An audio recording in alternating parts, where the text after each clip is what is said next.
This is the quick all you need to know review of the Veil Soft Focus Setting Spray from Hourglass. Let's get into it. I have 3 ways I use this and I'm going to show you what they are.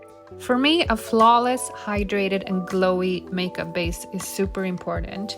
Therefore, I carefully moisturize, use great products, and I want to set my makeup perfectly. This Hourglass spray is called Veil for a reason.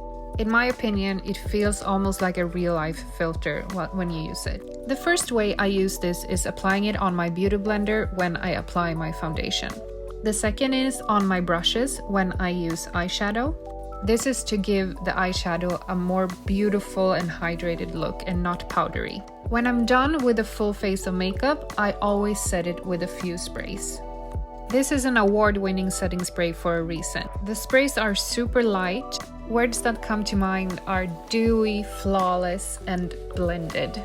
If you're looking for a high-quality setting spray that is soft and lightweight and aim to blur imperfections, this is for you.